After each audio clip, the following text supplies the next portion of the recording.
Alhamdulillah, alhamdulillahilladzi khalaqal mauta wal hayata liyabluwakum ayyukum ahsanu amala.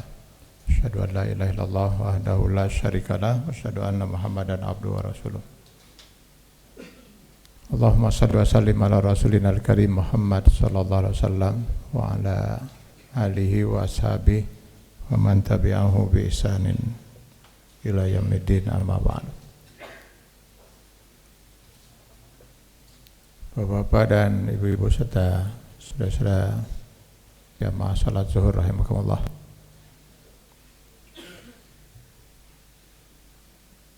Kehidupan kita di dunia yang diawali dengan masa akil baligh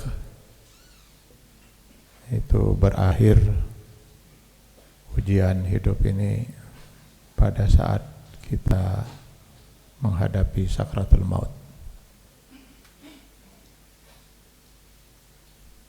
Pada saat sakratul maut itulah setiap manusia akan mengetahui apakah dia lulus atau tidak menghadapi ujian hidup ini.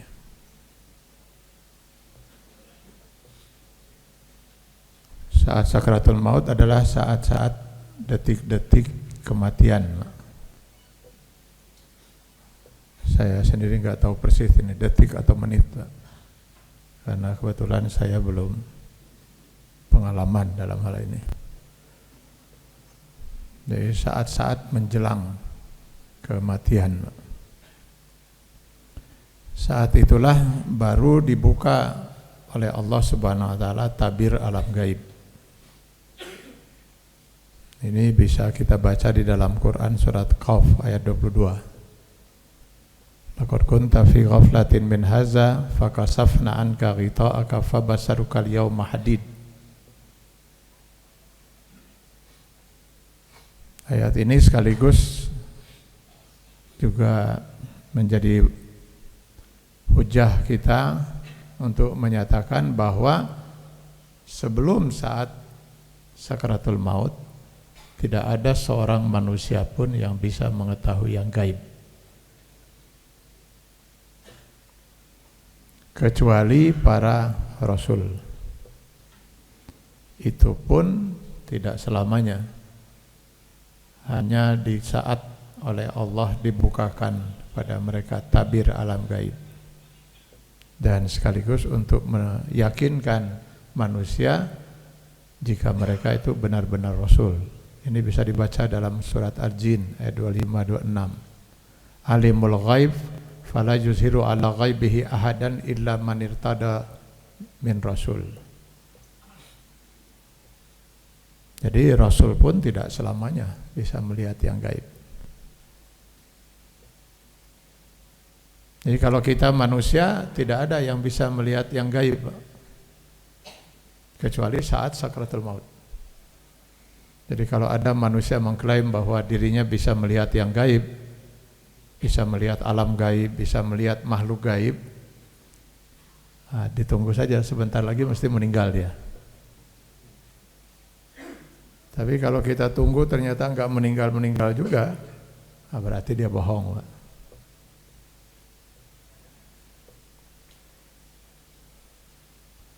Jangankan dukun ya. Dukun itu tiap saat ada pasien atau apa namanya itu datang, dia bisa membuka tabir alam gaib itu, melihat yang gaib. Jadi lebih daripada rasul, Pak.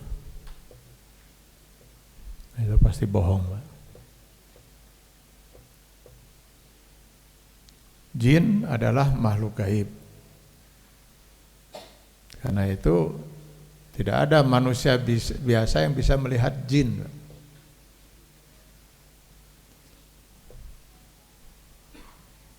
Atau gini, sekarang Bapak, Ibu yakin nggak di masjid ini sekarang ada jin, Pak? Yakin?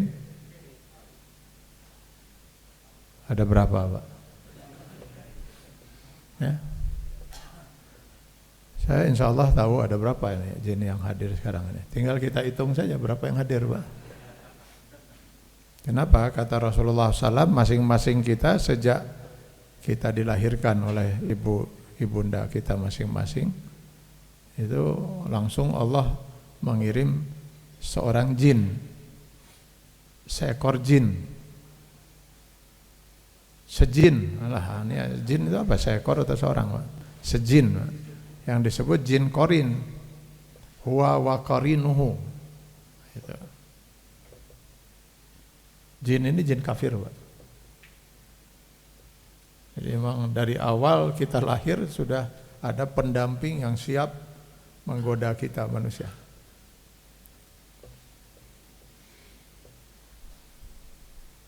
Kalau jin ini suatu saat dia masuk Islam karena melihat kesolehan bapak, hanya dia masuk Islam, tarik oleh Allah, ganti oleh jin kafir berikutnya. Atau si jin pendamping bapak itu meninggal, nah itu ya sudah, ganti lagi segera oleh jin.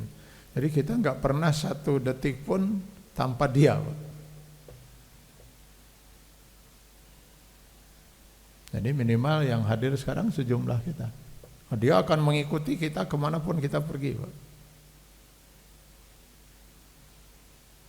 Sebenarnya yang mendampingi kita bukan hanya jin, Pak, malaikat. Malaikat munkar, rakib dan atid yang mencatat amal baik, amal buruk. Itu pun sama, Pak, nggak pernah meninggalkan kita. Jadi sekarang pun di sini penuh oleh malaikat rakib atid. Hanya bedanya kalau malaikat rakib dan atid itu ada sempat meninggalkan kita di 3 momen, kata Rasulullah dalam hadis itu. Pertama, maaf, saat suami istri sedang melakukan hubungan suami istri. Yang kedua, saat seseorang sedang mandi junub, berarti dia tidak berpakaian sama sekali. Dan yang ketiga, saat seorang sedang BAB, Pak. Nah, di 3 momen ini rakib dan atid pergi, Pak. Kenapa? Mereka tidak suka dengan pemandangan itu, Pak. Karena itu kenapa para ulama menyarankan agar di 3 momen itu kita nggak berbicara apa-apa, Pak. Karena nggak ada yang nyatet, Pak. Yang bari negara ngobrol naon itu. Tapi kalau yang namanya jin korin terus saja mendampingi kita saat itu sekalipun ada bersama kita. Lah mana jinnya itu? Ya nggak kelihatan, makhluk gaib, Pak. Padahal dia sehari-hari setiap detik bersama kita, jin korin kita. Kita ngelihat teman kita di sampingnya, entah kanan kirinya, entah di mana, pasti ada jin itu. Dia makhluk gaib, nggak terlihat, Pak.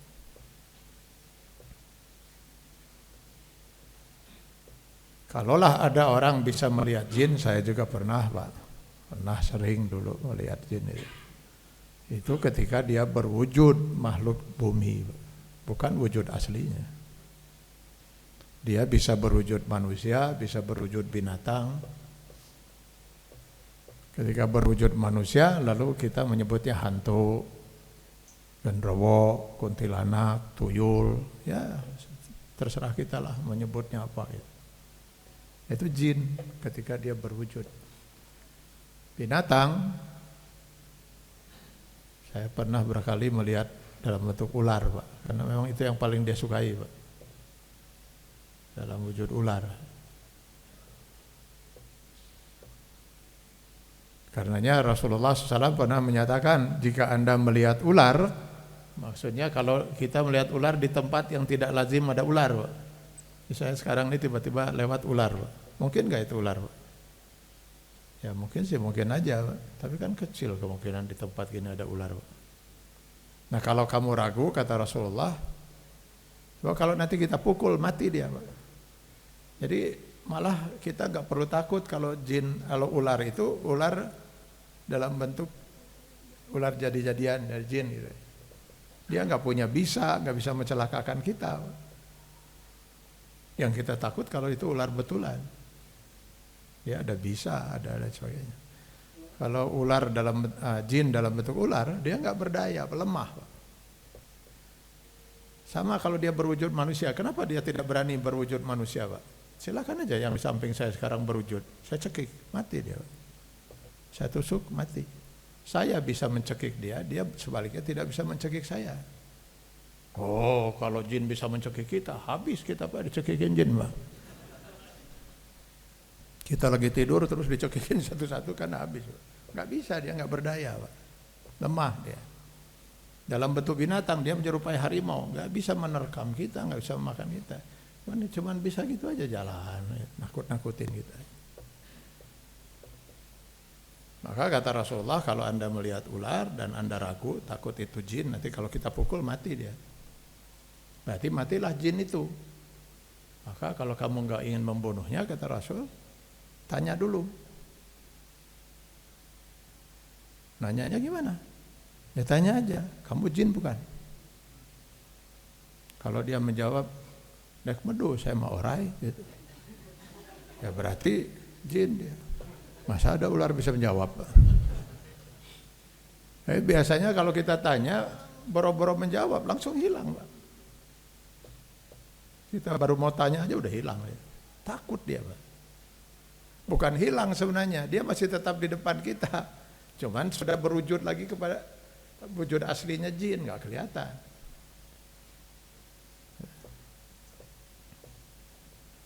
Jadi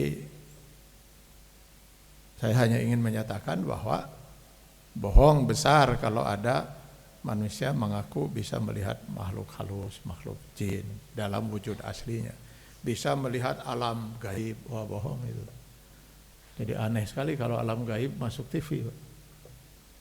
Wah ya alam gaib masuk TV. Kita manusia biasa baru bisa melihat makhluk gaib, alam gaib itu saat sakratul maut. Tadi ayat 22 Quran surat Qaf. Kenapa baru dibuka? Karena pada saat itu kita akan berhadapan dengan makhluk gaib. Sudah mulai berurusan langsung dengan makhluk gaib itu, dengan malaikat Israel, malaikat yang akan mencabut nyawa kita. Sebelumnya masing-masing kita ini akan dijemput oleh serombongan malaikat. Jadi pada saat sakratul maut, sebelum ruh itu dikeluarkan oleh malaikat Israel itu, belum turun dia. Sudah turun dulu satu rombongan malaikat. Nah, Al-Quran menyebutnya satu rombongan. Nggak tahu jumlahnya berapa. Nah, kita harus langsung bisa berkomunikasi. Karena itu maka dibuka tabir alam gaib itu supaya kita bisa melihat malaikat itu. Karenanya nanti kalau Bapak perhatikan saat mendampingi orang meninggal gitu, tiba-tiba matanya itu seperti yang tertuju pada satu arah gitu. Kayak yang bengong gitu.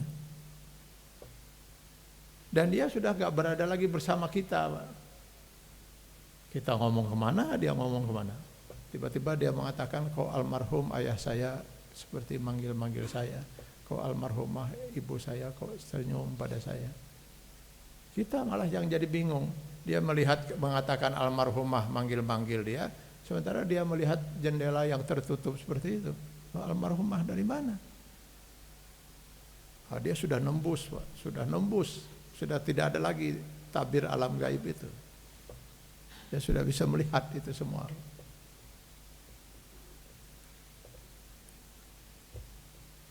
Saya dulu punya seorang yang saya kenal, beliau ini seorang ulama yang dalam dakwahnya itu beliau konsisten gitu ya untuk mengajak umat ini agar beribadah sesuai dengan tuntunan Rasul. Beliau seorang ulama di Medan, Pak.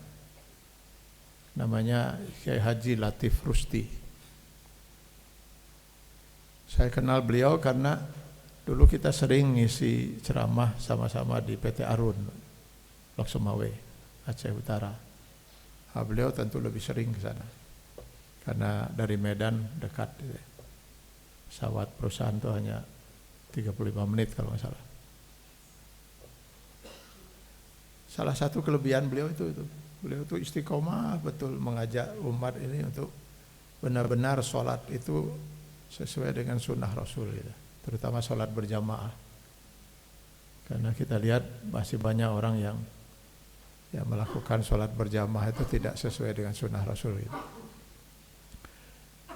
Sebelumnya beliau dapat tantangan gitu ya, tapi beliau sabar menghadapi, berhasil betul. Nah, suatu ketika saya dapat interlokal dari Lok Semawe,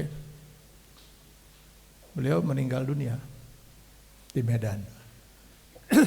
Jadi cerita jemaahnya itu, saat itu beliau sedang di Medan, seperti biasa ngisi ceramah antara maghrib sampai isya di masjid dekat rumahnya.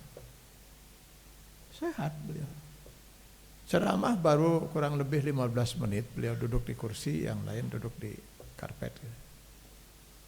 Tiba-tiba ceramahnya berhenti dan pandangannya tertuju pada salah satu pintu masjid. Lama beliau menatap ya. Tentu saja jemaah yang di masjid pada bingung. Mereka pun melihat ke masjid ke pintu itu. Mungkin ada orang masuk atau keluar yang menjadi perhatian beliau.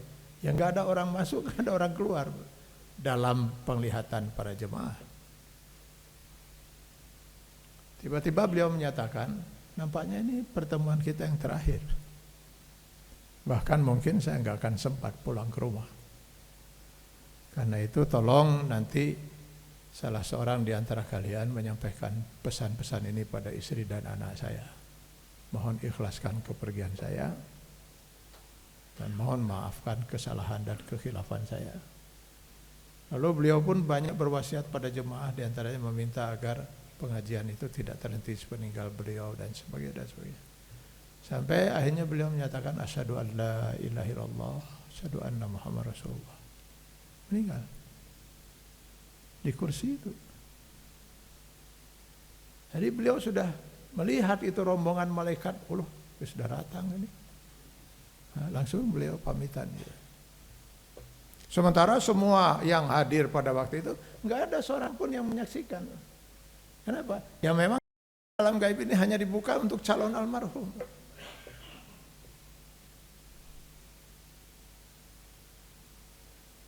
Tapi ini mohon jangan diartikan nanti kalau saya sedang ceramah melihat ke pintu.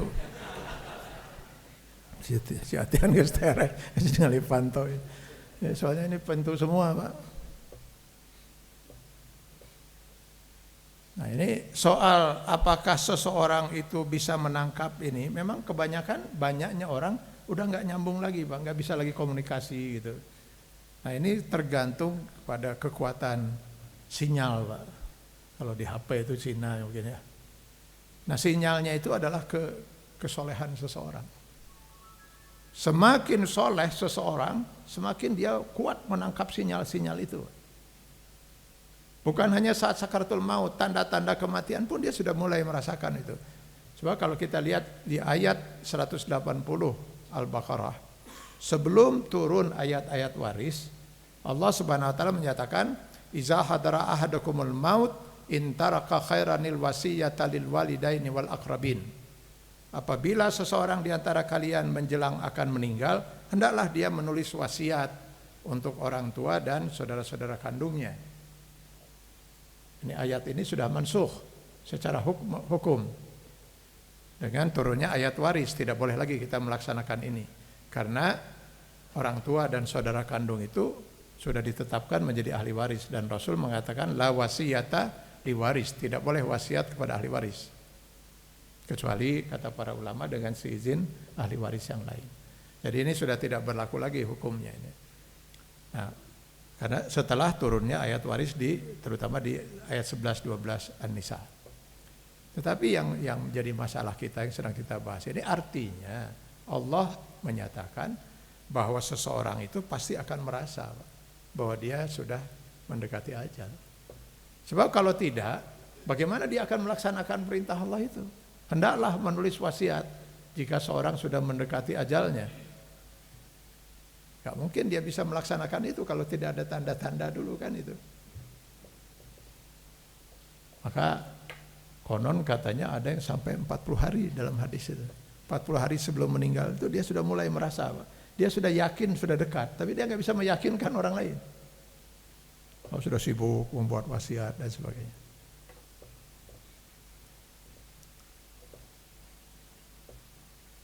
Inilah indahnya kematian, Pak, untuk orang-orang yang Indah sekali sebenarnya. Saya tidak mungkin melupakan pengalaman ini, Pak.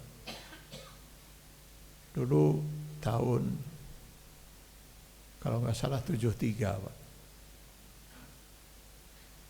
Jadi berapa ini? 44 tahun yang lalu ya.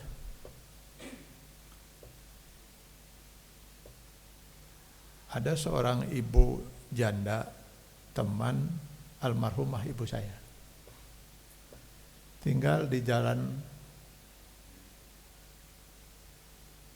apa namanya deh? Di Pajajaran, Pak. Ya Allah. Yang ada segitiga kecil sebelum perapatan itu. Ya. Di sana aja tinggal, saya lupa nama jalannya. Muhammad Yunus. Muhammad Yunus. Dia tinggal di sana.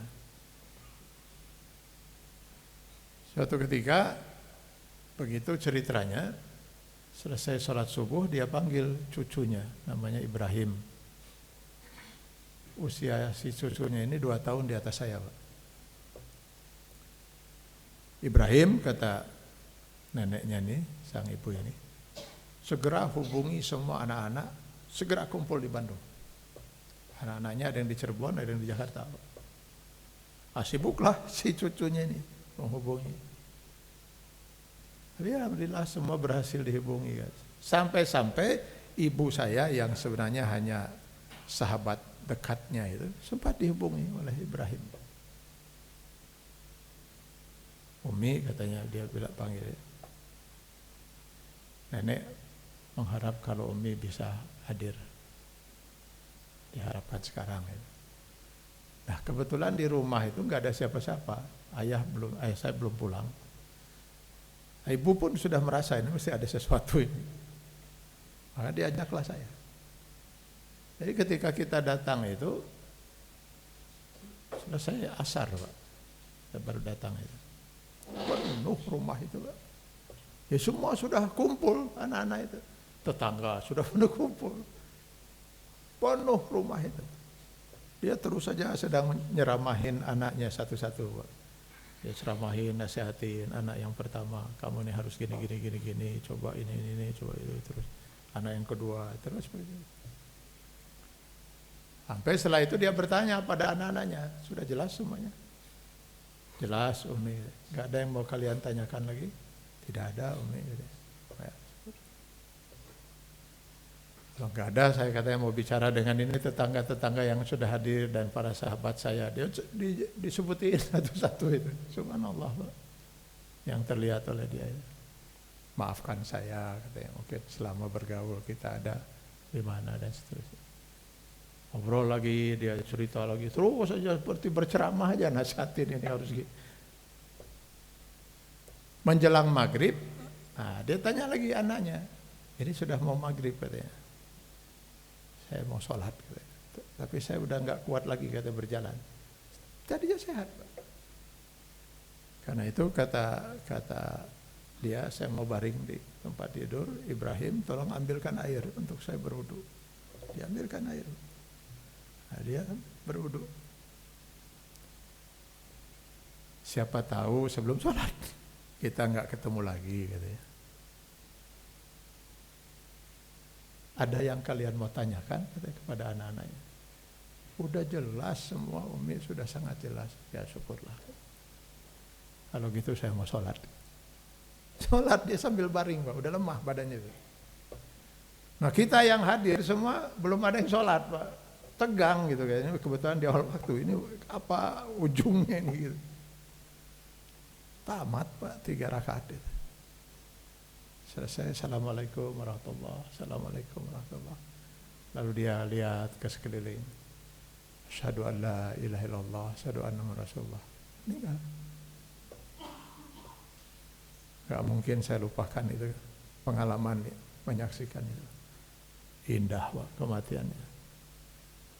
Indah kematian itu untuk orang-orang yang seperti orang-orang soleh seperti itu. Dari subuh sibuknya itu, hubungi sini, hubungi. Jadi semua anak menyaksikan, semua anak sempat dinasihati. Bahkan tetangga, teman dekat hadir semua. Saya kayak mau pamitan, mau pergi kemana gitu. Lalu kumpul semua, lalu berangkat. Lalu jadilah bahan pembicaraan gitu. Ini apa kelebihannya ibu ini? Kalau menurut anaknya memang beliau nggak pernah lepas tahajud, Pak. Tapi kalau itu rasanya banyaklah orang mungkin melakukan itu ya. Lalu apalagi kelebihannya itu? Kelebihan yang lain yang diketahui oleh orang-orang dekatnya adalah dia itu tidak pernah lepas dari mengurus anak yatim. Selesai anak yatim sudah dewasa, lepas, ambil lagi gitu. Di rumahnya itu penuh dengan anak, karena anak-anaknya sudah keluar semua.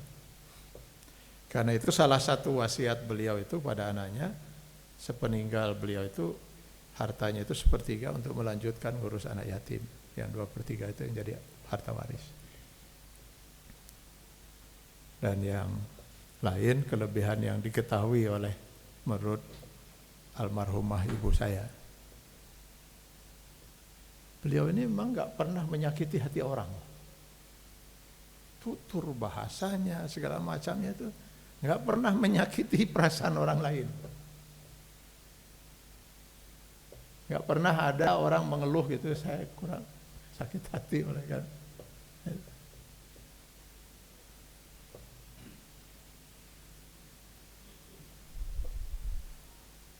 Mungkin ini yang sering juga dilupakan.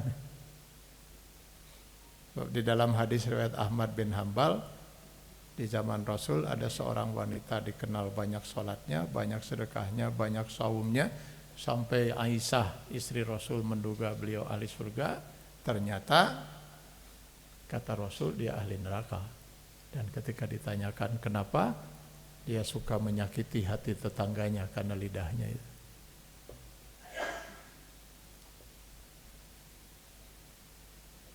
Jadi sebenarnya subhanallah ya, kalau saya dulu sejak kecil itu dikesankan kematian itu mengerikan betul. Cerita-cerita orang, lalu cerita dari guru agama, kematian itu rasanya luar biasa mengerikan. Dan itu benar, Pak. Memang benar itu. Untuk orang-orang kafir dan orang-orang fasik. Untuk orang-orang mukmin nusaroleh seperti bapak-bapak dan ibu-ibu di sini. Amin. Ya, mudah-mudahan ini jadi doa. Kematian itu indah, Pak. Indah sekali. Bayangkan di ayat Fussilat ayat 30 yang kita bahas pada Senin yang lalu. Juga bisa dibaca di An-Nahl 32. Lihat bagaimana indahnya kematian bagi seorang hamba Allah yang soleh. Allazina tatawaffahumul malaikatu thayyibin. Mereka yang diwafatkan oleh Allah dengan perantaraan serombongan malaikat dalam keadaan husnul khatimah.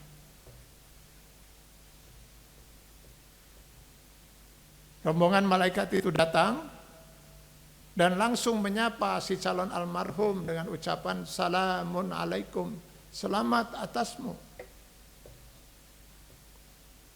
Udkhulul jannata bima kuntum ta'malun, silahkan kamu masuk surga. Kami datang, diperintahkan oleh Allah untuk menjemputmu dan mengantarkan kamu sampai ke dalam surga nanti oleh sebab amal perbuatan yang telah kamu lakukan. Maka tahulah si calon almarhum bahwa dirinya ahli surga. Jadi sebenarnya setiap manusia tidak perlu nunggu di nanti kiamat ada yaumul hisab dan lain sebagainya. Setiap manusia saat sakratul maut masing-masing sudah tahu dia calon surga atau calon neraka. Tergantung dari rombongan malaikat mana yang datang saat sakratul maut itu. Kalau gitu kenapa katanya ada yaumul hisab nanti di akhirat, ada ditimbang amal dan dosa, lalu ada mizan ya, ada juga yaumul hisab pengadilan. Ya itu supaya manusia jangan penasaran saja. Jangan sampai ada orang kemudian mengatakan, kok saya masuk neraka ya, padahal perasaan saya, hitungan saya mestinya masuk surga nih. Nah itu saja. Kalau Allah kan maha tahu, gak perlu nunggu hisab. Bahkan sebelum kita lahir saja Allah sudah maha tahu apa yang akan kita perbuat, ya, apa yang akan kita usahakan. Allah itu tidak terikat oleh ruang dan waktu. Jadi dia maha tahu untuk yang sebelum, yang sedang, dan yang akan. Dia nggak terikat oleh ruang dan waktu.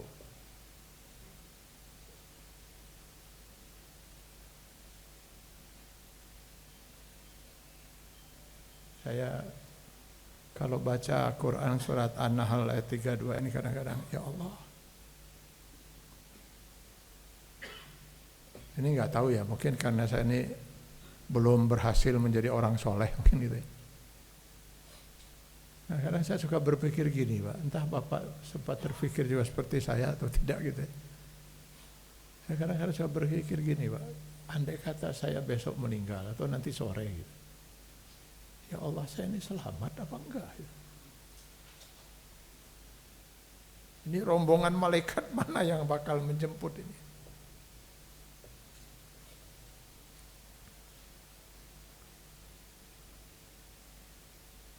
Ya ini mungkin karena saya belum soleh mungkin ya, lain dengan bapak-bapak dan ibu-ibu di sini.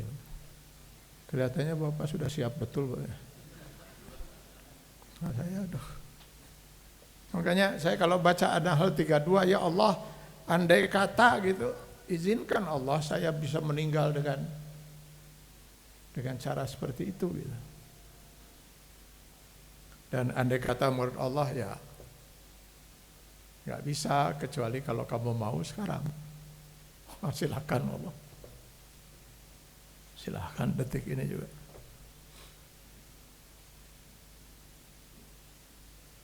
Betapa ngerinya kita kalau kita membaca bagaimana orang-orang kafir dan orang-orang fasik itu ketika menjemput ajal mereka saat sakaratul maut.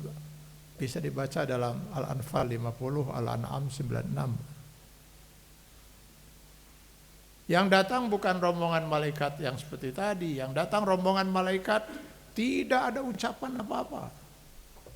Langsung action, yadribuna wujuhahum wa adbarahum, sebagian memukul wajahnya, yang sebagian lagi memukul punggungnya. Ini hanya gambaran saja, kiasannya. Mereka menyiksa si calon al-mal'un itu. Yang tentu yang disiksa adalah ruhnya Pak, karena ruh yang merasakan segala sesuatu, kenikmatan dan siksaan itu kan ruh, kan bukan jasad ini Pak. Seperti kita merasakan gembira, kita merasakan sedih, sakit hati, senang, yang merasakan itu siapa? Kan ruh Pak.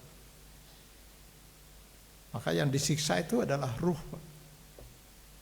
Kalau jasad ini hanya perantara saja. Maka yang disiksa kubur itu ruh Pak. Jasad kan ditinggal di alam kubur, di kuburan maksud saya.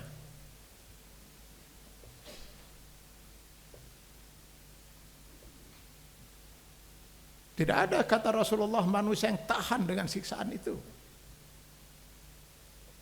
Sehingga pantaslah kalau Rasul sallallahu alaihi wasallam sampai membimbing kita dengan doa, dalam doanya, Allahumma hawwin alaina fi sakaratil maut. Ya Allah, ringankan kami saat kami menghadapi sakaratul maut. Tidak ada yang tahan Pak. Kalau kita lihat di dalam dua ayat tadi Pak, saking tidak tahannya itu si salon almarhum itu sampai dia ingin segera ruh itu keluar. Dia mengira kalau roh sudah keluar itu siksaan berarti sudah selesai Pak. Sementara wal malaikatu basitu aidihim, para malaikat itu membentangkan tangannya sambil kemudian mengatakan akhriju anfusakum, silakan kamu keluarkan ruh itu oleh diri kamu kalau kamu sanggup.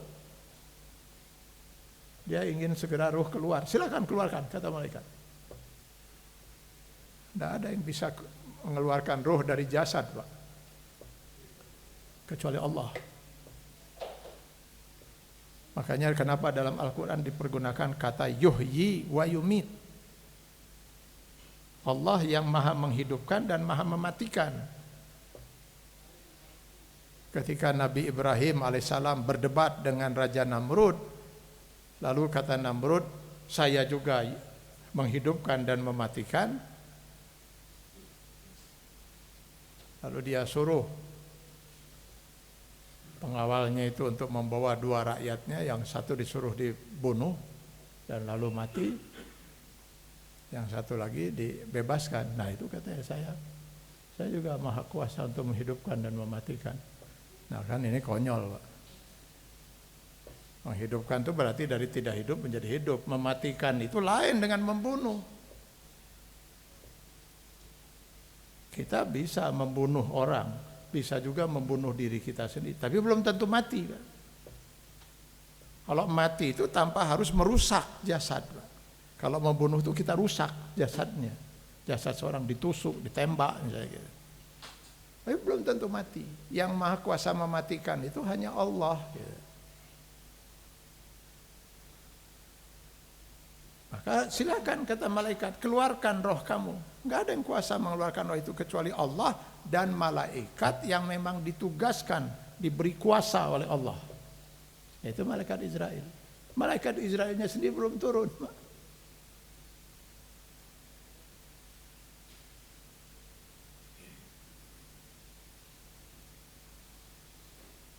Maka barulah nanti setelah itu turunlah malaikat Israel dengan mengambil posisi 2 menit lagi ya. Malaikat Israel duduk dengan mengambil posisi duduk di atas kepala calon almarhum, Pak. Begitu saya baca dalam hadis, Pak. Dari situlah dia akan mengeluarkan ruh dari jasad, ditarik set. Maka ada benarnya juga orang yang mengatakan bahwa proses keluarnya ruh dari jasad itu berawal dari ujung kaki, berakhir di ujung kepala, Pak. Karena itu yang kita rasakan biasanya pada seseorang itu sudah dingin itu, si ujung kakinya itu. Jadi biasanya belum tentu sudah lepas ruh itu semua, Pak. Biasanya kalau pas lepasnya itu ada entakan, Pak. Ada gitu, Pak. Nah kalau sudah ada entakan itu biasanya sudah lepas kali itu. Nah di situ tariknya seret, di ujung ubun-ubun itu lepas terakhirnya seret. Nah proses keluarnya ruh dari jasad ini luar biasa sakitnya, Pak.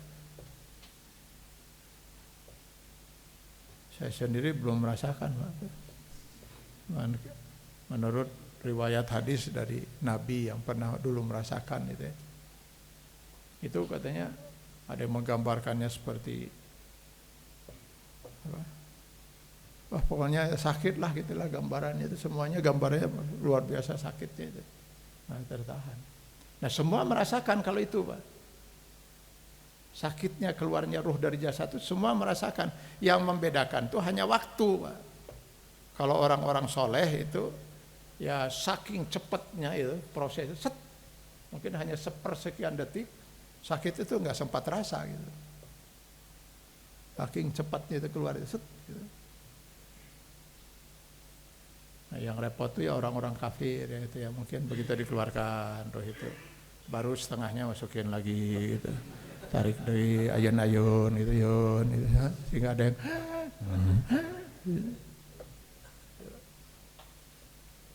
auzubillah min dzalik. Nah, Bapak-bapak dan saudara-saudara sekalian, kalaulah kita hari ini bicara soal sakaratul maut itu, sangat mungkin besok lusa kita sudah harus merasakannya. Maka seperti yang pernah dinyatakan oleh Sayyidina Ali radhiyallahu an saat ditanya oleh para sahabat, takutkah Anda menghadapi kematian? Kata Sayyidina Ali, tidak. Kenapa? Saya mau takut mau tidak kan tetap saja saya mati. Takut dan tidak akan mempercepat atau memperlambat ajal yang sudah ditetapkan oleh Allah. La yastakhiruna sa'atan wa la yastaqdimun. Enggak bisa ada manusia bisa mempercepat atau memperlambat walaupun hanya 1 detik. Saya takut mati, tidak takut juga mati. Ya mending jangan takut aja. Kalaulah ada satu yang paling saya takutkan, kata Sayyidina Ali, kehidupan seperti apa yang akan saya jalani setelah kematian itu. Lalu bekal apa yang sudah saya siapkan untuk saya pertanggungjawabkan di hadapan Allah setelah kematian itu. Saya kira kita sependapat dengan Sayyidina Ali. Mari kita siapkan bekal sebanyak-banyaknya iman dan amal kita. Mudah-mudahan malaikat yang ada dalam surat Al-An'am 32 tadi, Al-Anfal 32 tadi yang akan menjemput kita. Lalu mereka menyatakan, selamat atasmu, kamu ahli surga. Mudah-mudahan kita semua yang hadir sekarang ini termasuk yang ahli surga dan menikmati indahnya kematian saat sakaratul maut nanti. Amin ya rabbal alamin. Billahi taufiq wal hidayah. Assalamualaikum warahmatullahi wabarakatuh.